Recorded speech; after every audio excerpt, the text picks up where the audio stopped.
दोस्तों, आज हम बात करने वाले हैं एक बहुत ही ज़रूरी टॉपिक पर जिसका नाम है साइबर फ्रॉड्स। साइबर फ्रॉड से आपको खुद से कैसे बचाना है? आजकल ज़्यादा काम ऑनलाइन हो गया है। बैंकिंग, शॉपिंग, चैटिंग और वहीं साइबर क्रिमिनल भी और ज़्यादा एक्टिव हो गए हैं। लेकिन घबराइए मत, इस वीडियो में हम आपको देंगे 10 ऐसे आसान और प्रैक्टिकल टिप्स जो आपको इन स्कैमर से और इस तरह के स्कैम से बचा सकते हैं। तो चलिए आज का वीडियो शुरू करते हैं।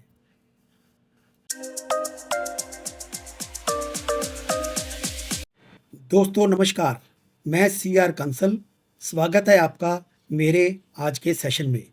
जैसा कि आपको पता है, मैं समय समय पर आपके लिए ऐसे वीडियोस लेके आता हूं जो टेक्नोलॉजी, कंप्यूटर और साइबर फ्रॉड से रिलेटेड होते हैं। मैं उसमें आपको टिप्स एंड ट्रिक्स बताता हूं जो आपकी ज़िंदगी को बहुत ही आसान बनाते हैं और सेफ बनाते हैं। आज भी मैं ऐसा विषय लेकर आया हूँ जो कि बहुत ही इम्पोर्टेंट है आज के तेज गति की युग में। ये है साइबर फ्रॉड्स। साइबर फ्रॉड यानी कि ऐसा कोई भी धोखा जो ऑनलाइन प्लेटफॉर्म का यूज़ करके किया जाता है, उसको साइबर फ्रॉड बोलते हैं। जैसा कि आपको नकली ईमेल आते हैं जो कि बिल्कुल बैंक जैसे ही ईमेल लगते हैं। व्हाट्सएप पर आपको जाली जॉब के ऑफर आते हैं, फेक लॉटरी या रिवार्ड की स्कीमें आती हैं और आपको दिखाया जाता है कि आपने इतनी रिवार्ड जीता है, आपकी इतनी लॉटरी लगी है। ओटीपी या अकाउंट डिटेल्स मांगने वाली आपको बहुत सी कॉल्स आती हैं और ये सब चीज़ें इतनी रियल लगती हैं कि कोई भी इसमें फंस जाता है जिसको इसके बारे में नॉलेज नहीं है, अवेयरनेस नहीं है। ये कितना खतरनाक हो सकता है यह खेल। साइबर फ्रॉड से सिर्फ पैसे का नुकसान नहीं होता, आपकी आइडेंटिटी चोरी होती है, बैंक अकाउंट खाली हो सकते हैं और आपकी पर्सनल जानकारी लीक हो सकती है, जो आगे जाके ये फ्रॉडस्टर्स, ये क्रिमिनल्स बहुत जगह पे आपकी पर्सनल जानकारी की गलत इस्तेमाल कर सकते हैं। इसके लिए आपको सतर्क और अवेयर रहना बहुत ज़रूरी है। इसके लिए हम बचने के आपको आज तरीके बताते हैं कैसे इनसे बचा जा सकता है। इसके लिए हम आपके सामने पेश करते हैं 10 ऐसे तरीके जो आपको जानने चाहिए। नंबर 1, आपको बहुत ही स्ट्रॉन्ग और यूनिक पासवर्ड रखना चाहिए। आपके सभी अकाउंट्स का, ईमेल का हो, व्हाट्सएप का हो, बैंक अकाउंट की नेट बैंकिंग का हो, यूपीआई अकाउंट्स का हो, पेटीएम अकाउंट्स का हो और वैलेट्स का हो। बहुत ही यूनिक पासवर्ड और स्ट्रॉन्ग पासवर्ड रखने चाहिए। नॉर्मली क्या लोग करते हैं, 1 2 3 4 5 6 ऐसा पासवर्ड बना लेते हैं या कॉमन पासवर्ड बना लेते हैं सभी अकाउंट्स का, जिसमें आपके बच्चे का नाम होता है या और दूसरे किसी आपकी वाइफ का नाम होता है या आपकी बेटी का नाम होता है, आपके फैमिली मेंबर्स का नाम होता है। ऐसे पासवर्ड बहुत ही वीक होते हैं और हैकर्स इनको जल्दी क्रैक कर सकते हैं।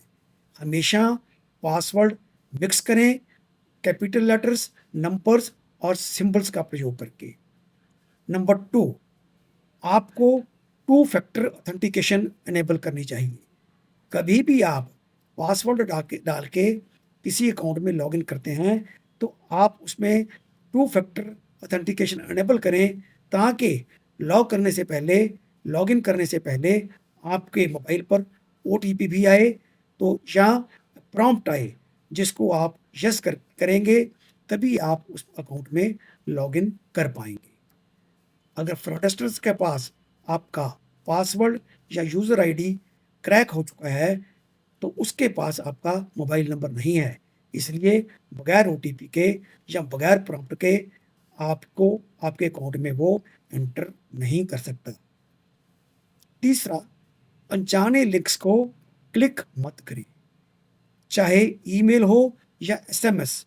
किसी भी अननोन लिंक को ओपन ना करें, यह फ्रॉड हो सकता है। ये आपको कहीं ऐसी साइट पर ले जा सकता है जो आपके फ़ोन को, आपके सिस्टम को हैक कर लेगी और आपका सारा डाटा उसके हाथ में आ जाएगा। वेबसाइट यूआरएल ध्यान से चेक कर लें। बहुत सी वेबसाइट्स ऐसी होती हैं जो फ्रॉड होती हैं। सबसे पहले तो ये कोशिश करें कि जो HTTP लगा होता है उसके साथ S भी लगा होना चाहिए। S सिक्योर्ड वेबसाइट्स होती हैं और यूआरएल के स्पेलिंग में कोई भी मिस्टेक नहीं होनी चाहिए। कई बार ऐसी यूआरएल होती हैं जो बैंकों की वेबसाइट के साथ मिलती-जुलती होती हैं, लेकिन छोटा-सा उसमें स्पेलिंग मिस्टेक होता है। अगर आप पकड़ लेंगे तो आप उसमें लॉगिन नहीं कर पाएँगे और वो हैकर आपका अकाउंट हैक नहीं कर पाएगा। उसके बाद पर्सनल डिटेल्स किसी से भी शेयर ना करें। बैंक कभी भी आपसे ओटीपी, पिन या पासवर्ड नहीं मांगता। याद रखिए, कोई भी सामने से अगर आपको ये कह रहा है कि मैं बैंक से बोल रहा हूँ, आपका केवाईसी अपडेट करना है, आप अपने पर्सनल डिटेल दीजिए, आप अपना नाम दीजिए, डेट ऑफ बर्थ दीजिए, आपके मोबाइल पर कोई ओटीपी आया है, वो दीजिए। ये सब फ्रॉडस्टर्स हो सकते हैं। बैंक वाले कभी ऐसी डिटेल आपसे नहीं मांगते। नेक्स्ट, डिवाइस रेगुलरली अपडेट करें। चाहे आपका मोबाइल हो, चाहे आपका लैपटॉप हो या आपका सिस्टम हो, उसको रेगुलरली अपडेट करते रहें। अपडेट से आपके फ़ोन और लैपटॉप को एक नई सिक्योरिटी मिलती है। उसके बाद पब्लिक वाईफाई पर बैंकिंग या पर्सनल पर्सनल काम ना करें, क्योंकि ये पब्लिक वाईफाई कोई भी हैक हो सकता है। कोई भी आपके कंप्यूटर को, आपके मोबाइल को शेयर कर सकता है उस पब्लिक वाईफाई सिस्टम से। अगर ज़रूरी हो वहाँ तो वीपीएन का इस्तेमाल करें। उसके बाद बैंक स्टेटमेंट्स और ट्रांजैक्शंस उसमें आप रेगुलरली चेक करते रहें। कोई भी सस्पिशियस एक्टिविटी दिखें तो तुरंत बैंक को रिपोर्ट कर दें।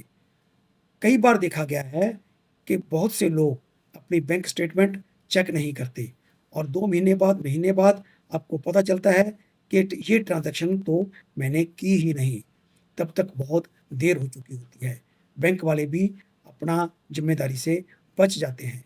इसी तरीके से आपके मोबाइल पर ट्रांज़ैक्शंस के जो मैसेज आते हैं, वो भी रेगुलरली चेक करें, ताकि कोई भी मैसेज आपके पास आया है ट्रांज़ैक्शन का, नकली ट्रांज़ैक्शन का, तो आपको पता हो और उसी वक़्त आप अलर्ट हो जाएँ और अपने बैंक को सूचित कर दें।